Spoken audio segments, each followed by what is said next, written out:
Friends, welcome to Sandhya குட்டி channel. இன்றைக்கி நம்ம சந்தியா குட்டி சேனல் மூலிமா ஒரு சூப்பரான கத்திரிக்காய் புளிக்குழம்பு தாங்க பார்க்க போகிறோம். அதுவும் பார்த்திங்களன்னா கிராமத்து சுவையில் இப்போ வேர்க்கடலெல்லாம் பச்சை வேர்க்கடலை நிறையவே கிடைக்குதுங்க. பச்சை வேர்க்கடலை சேர்த்து செய்யும் போது ரொம்பவே டேஸ்டியாக இருக்கும். அது கூடவே இன்னும் கொஞ்சம் கருவாடு சேர்த்து சமைக்கும் போது இன்னும் அருமையாகவே இருக்கும். எப்படி சேர்த்துன்ட்டு பார்க்கலாம் வாங்க. அதுக்கு ஒரு கடாய் ஒன்று வச்சுக்கிட்டேன். உங்களுக்கு எந்த அளவுக்கு கருவாடு வேணுமோ அந்த அளவுக்கு நீங்கள் சேர்த்துக்கோங்க. இன்றைக்கி பார்த்திங்களன்னா நான் ஒரு கைப்பிடி அளவுக்கு நான் கருவாடு சேர்த்துக்கிறேன். எப்போவுமே கருவாடை நல்லா சுடுதண்ணி வச்சு அலசிட்டு பிறகு தான் குழம்புல சேர்ப்பாங்க. இப்போ இந்த கிராமத்து சைட்லலாம் பார்த்திங்களான்னா அந்த பச்சை வாடை இல்லாமல் போகிறதுக்காக ஃபஸ்ட்டு வானலியில் வறுத்துட்டு நல்லா அந்த ஒரு கலர் கொஞ்சம் சேஞ்ச் ஆகிற வரைக்கும் வறுத்துட்டு பிறகு சுடுதண்ணியில் போட்டு நல்லா கழுவி எடுத்துப்பாங்க. அந்த மாதிரி முறையில் தான் நான் செய்துட்டு இருக்கேன். இப்போ இது நல்லா வறுத்து எடுத்துக்கலாம். இப்போ எந்த பக்குவத்துக்கு இது நம்ம வறுத்து எடுக்கணும் அப்படின்ட்டு பார்த்திங்களான்னா உங்களுக்கே தெரியும். அங்கங்கே கீழே அடிப்பிடிச்ச மாதிரி ஒரு கருகுன மாதிரி கலர் சேஞ்ச் ஆகிட்டு வரும். ஜஸ்ட்டு இது ஒரு 3 நிமிஷம் நம்ம வறுத்து எடுத்துக்கிட்டால் போதுங்க. அதிக நேரம் வறுக்க வேண்டிய அவசியம் இல்லை. இது போல் வறுத்து அரைச்சி செய்யும் போது தான் ரொம்பவே டேஸ்டியாக இருக்கும். பாருங்கள், கலர் நல்லா சேஞ்ச் ஆகிட்டு வந்துருச்சு. இப்போ இது ஒரு ஓரமாக இருக்கட்டும். இது கூட நம்ம தண்ணியை சேர்த்து அலசி எடுத்துக்கலாங்க. நம்ம தண்ணி சேர்த்துன பிறகு ஒரு 2லேருந்து ஒரு 3 நிமிஷம் நல்லா ஊறி வரட்டும். ஊறி வந்த பிறகு அது மேலே இருக்கக்கூடிய அந்த தோல்கள் எல்லாம் ரிமூவ் ஆகிட்டு வருங்க. இப்போ பாருங்கள், நான் மண் சட்டி வச்சு தான் குழம்பு நான் செய்ய போகிறேன். இப்போ இந்த சட்டி நல்லா சூடாயிட்டு வரட்டும். இப்போ மண் சட்டி நல்லா சூடாயிட்டு வந்துடுச்சு. இப்போ கொஞ்சமாக ஆயில் சேர்த்துக்கலாம். ஒரு குழிக்கரண்டி அளவுக்கு நான் ஆயில் சேர்த்துக்கிட்டேன். முக்கியமாக இந்த குழம்புக்கு பார்த்திங்களான்னா கடலை எண்ணெய் சேர்த்துக்குங்க. இப்போ ஹை ஃப்ளேம்லேயே வச்சுக்கோங்க. ஆயில் நல்லா சூடாயிட்டு வந்துடுச்சிங்க. இந்த ஸ்டேஜில் ஒரு 1/2 டீஸ்பூன் அளவுக்கு கடுகு சேர்த்துக்கலாம். இது கூடவே ஒரு 1/4 டீஸ்பூன் அளவுக்கு சீரகம் சேர்த்துக்கலாம். இது 2 பொரிஞ்சு வரட்டும். பாருங்கள், நல்லா பொரிஞ்சு வருது. இந்த ஸ்டேஜில் ஒரு கைப்பிடி அளவுக்கு சின்ன வெங்காயம், ஒரு கைப்பிடி அளவுக்கு வெள்ளைப்பூண்டு எடுத்து வச்சுருக்கேன். 2 கொத்து அளவுக்கு கருவேப்பிலை எடுத்து வச்சுருக்கேன். இது போல் நசுக்கிட்டு சேர்க்கும் போது ரொம்ப டேஸ்டியாக இருக்கும்.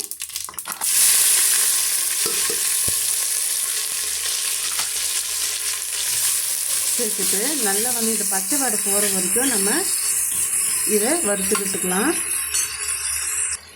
இப்போ கிராம சைட்லலாம் பார்த்திங்களான்னா அரைக்கிறதுக்கு எதுவுமே இல்லாமல் இது போல் நசுக்கிட்டு தாங்க சேர்ப்பாங்க. அப்போ ரொம்பவே டேஸ்டியாக இருக்கும். அம்மிக்கல்லில் அரைச்சியோ இல்லை உரகளில் இடிச்சியோ சேர்ப்பாங்க. இப்போ மீடியம் சைஸில் 3 தக்காளி பழம் எடுத்து இது போல் கைகளால் நல்லா மசிச்சு விட்டுக்கலாம்.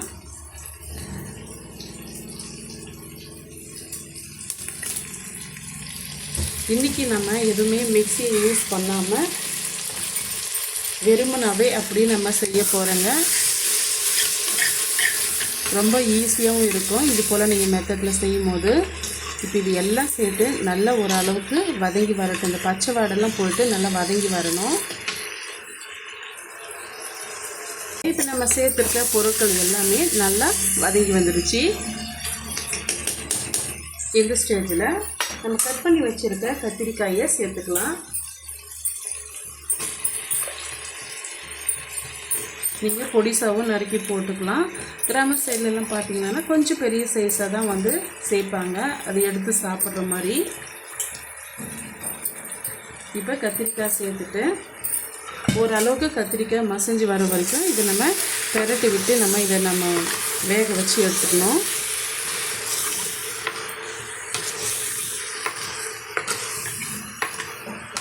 இப்பயே நம்ம மிளகாய் தூள் ஆட் பண்ணிட்டோம்னா கீழே அடி பிடிக்கும்.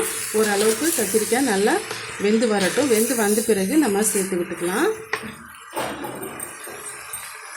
நம்ம சேர்த்துருக்க கத்திரிக்காய் ஓரளவுக்கு நல்லா வெந்து வந்துருச்சு. இந்த ஸ்டேஜில் நம்ம தேவைக்கேற்ற மிளகாய் தூள் சேர்த்துக்கலாம். சாம்பார் மிளகாய் தூள் தான் நான் சேர்த்துக்க போகிறேன். இன்றைக்கி நம்ம எடுத்துருக்க கத்திரிக்காயோட அளவை பொறுத்த வரைக்கும் நம்ம ஒரு 1.5 டீஸ்பூன் அளவுக்கு மிளகாய் தூள் வந்து சேர்த்துக்கிறேன். இது கூட 1 டீஸ்பூன் அளவுக்கு மட்டும் நான் தனியத்தூள் வந்து சேர்த்துக்கிறேங்க. ரொம்ப அதிகமாக வேண்டாம், 1 டீஸ்பூன் அளவுக்கு மட்டும் சேர்த்துக்கலாம். சேர்த்துட்டு ஒரு 1 நிமிஷம் வந்து இதை நம்ம கிளறி கொடுத்துக்கலாங்க.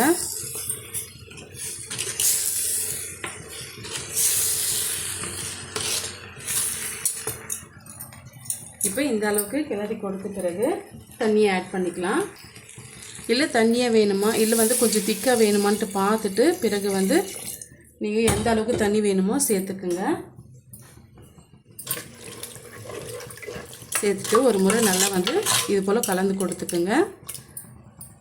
இன்றைக்கி பார்த்திங்களான்னா நான் வேர்க்கடலை நல்ல பச்சை வேர்க்கடலை வேக வச்சு எடுத்து வச்சுருக்கேன்.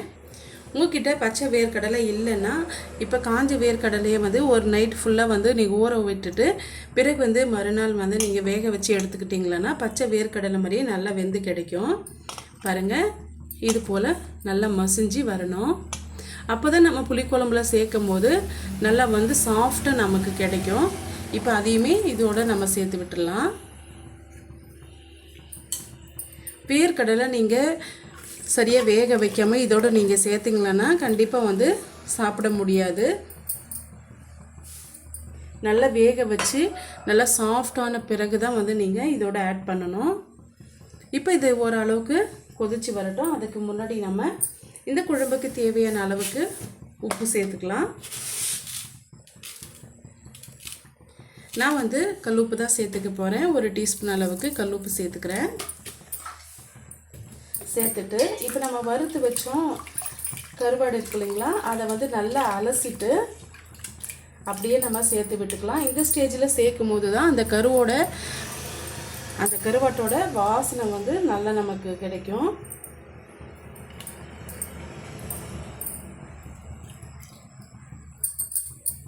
நீங்கள் லாஸ்ட்டாக வந்து சேர்த்துனீங்கன்னா கருவாடு நல்லா வெந்து வராதுங்க. அதனால் இந்த ஸ்டேஜில் சேர்த்து விட்டுருங்க. சேர்த்துட்டு ஒரு முறை நல்லா வந்து கலந்து விட்டுடலாம். நம்ம உப்பு சேர்த்துருக்கோம் இல்லைங்களா, அதனால் வந்து நல்லா கலந்து விட்டுடலாம். இப்போ மூடி போட்டு வேக வச்சுக்கலாங்க. இது ஓரளவுக்கு நல்லா வெந்து வந்த பிறகு புளியை ஆட் பண்ணிக்கலாம். இப்போ மூடி போட்டு விட்டுடலாம். பாருங்கள், இப்போ நம்ம சேர்த்துருக்க கத்திரிக்காய் வந்து நல்லாவே ஓரளவுக்கு ஒரு 80% நல்லா வெந்து வந்துருச்சு. இப்போ நீங்கள் ஏதாவது ஒரு கத்திரிக்காய் எடுத்து நீங்கள் மசிச்சு பார்த்துங்களான்னா உங்களுக்கு தெரியும். பாருங்கள், நல்லாவே வெந்து வந்துருச்சு. இப்போ இந்த ஸ்டேஜில் நம்ம புளியை வந்து சேர்த்துக்கலாங்க. இந்த ஸ்டேஜில் தான் வந்து சேர்க்கும் போது கத்திரிக்காய் வந்து நல்லா வெந்து அப்படியே நமக்கு கிடைக்கும். இன்றைக்கி நான் எடுத்துருக்கக்கூடிய புளியோட அளவுன்னு பார்த்திங்களான்னா சின்ன லெமன் சைஸ் அளவுக்கு நான் புளி எடுத்து வச்சுருக்கேங்க. ஏன்னா நம்ம ஏற்கனவே வந்து 3 தக்காளி பழம் நம்ம சேர்த்துருக்கிறதுனால இந்த அளவுக்கு புளி சேர்க்கும் போது கரெக்டான அளவாக இருக்கும். சேர்த்துட்டு ஒரு முறை நல்லா வந்து மிக்ஸ் பண்ணி விட்டுக்குங்க. இப்போ இந்த புளி கரைசலோட இந்த வாசம் போகிற வரைக்கும் நம்ம நல்லா கொதிக்க வச்சு எடுத்துக்கலாம். இது கிட்டத்தட்ட பார்த்திங்களன்னா ஒரு 3லேருந்து ஒரு 5 நிமிஷம் வந்து நல்லா கொதித்து வரட்டும். நல்லா கொதித்து வந்த பிறகு பார்க்கலாம். ஓப்பன் பண்ணி பார்க்கலாம். பாருங்கள், சூப்பராக நம்ம கருவாட்டு வேர்க்கடலை கத்திரிக்காய் குழம்பு வந்து ரெடி ஆகிடுச்சு. இந்த கத்திரிக்காய் பார்த்திங்களன்னா நான் முழுமையாக வேக வச்சு எடுத்துக்கிட்டேன். என்ன பார்த்திங்கன்னா நம்ம சாதத்தோடு பிசைஞ்சு சாப்பிட்றதுக்கும் களியோடு வந்து நம்ம எடுத்து சாப்பிட்றதுக்கும் ரொம்பவே டேஸ்டியாக இருக்கும். பாருங்கள், இந்த அளவுக்கு நான் வேக வச்சு எடுத்துக்கிட்டேன். இந்த கருவாட்டு கத்திரிக்காய் புளிக்குழம்பு ரெசிபி கண்டிப்பாக உங்களுக்கு பிடிக்கும்னு நினைக்கிறேன். பிடிச்சிருந்தா மறக்காமல் சந்திக்குட்டி சேனலுக்கு சப்ஸ்கிரைப் பண்ணுங்கள், லைக் பண்ணுங்கள், ஃப்ரெண்ட்ஸ் அண்ட் ஃபேமிலியோட நிறைய ஷேர் பண்ணுங்கள். தேங்க்யூ ஃபார் வாட்சிங்.